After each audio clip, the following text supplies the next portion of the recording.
প্রতি ঘন্টায় পানির চাহিদা 10 লাখ লিটার, কিন্তু যোগান দেয়া হচ্ছে মাত্র 2.5 থেকে 3 লাখ। এমন সংকটের কারণে ঘোষণা দেয়া হয় প্রতিদিন পৌরসভায় পানি দেয়া হবে 1 ঘন্টা, কিন্তু সেটি কথার মধ্যে সীমাবদ্ধ।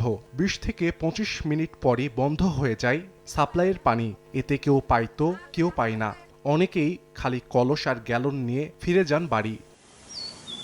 গত কয়েক বছর ধরেই পিরোজপুর পৌরসভার বাসিন্দারা ভুগছেন তীব্র পানি সংকটে। 1983 সালে সুপেয় পানির জন্য জেলার জনস্বাস্থ্য বিভাগ চালু করে ওয়াটার ট্রিটমেন্ট প্লান্ট। মূলত জেলার নদ নদী থেকে উত্তোলন করে পানি জমা করা হয় শোধনাগারে, সেখান থেকেই বাসা বাড়িতে সরবরাহ করা হয়। কিন্তু শুষ্ক মৌসুমে নদীতে পানি শুকিয়ে গেলে এই সংকট আরও তীব্র হয়। এতে চরম ভোগান্তি পোহাতে হয় পৌরবাসীর। পানি আসে না, মোটর চালে অনেক তাড়না হরি হাতে উঠে না, একটু দিলে হ্যাঁ আসে কাদা, হ্যাঁ খাওয়ার মতন না, গন্ধ। মানুষে অনেক করে গেট লাগাই দেয়, কেউ বলে পানি দেওয়া যাবে না। সামনে রমজান আসছে, সবারই ভোগান্তি। আমার যেমন 1/2 কিলোমিটার দূরে বাসা। একদিন পর একদিন একটু পানি দেয়, কেউ 2 কলস পায়, কেউ পায় না। নিউ সানসিল্ক ব্ল্যাক শাইন, নজর কাড়া শাইনি চুলের নাম্বার 1 চয়েস।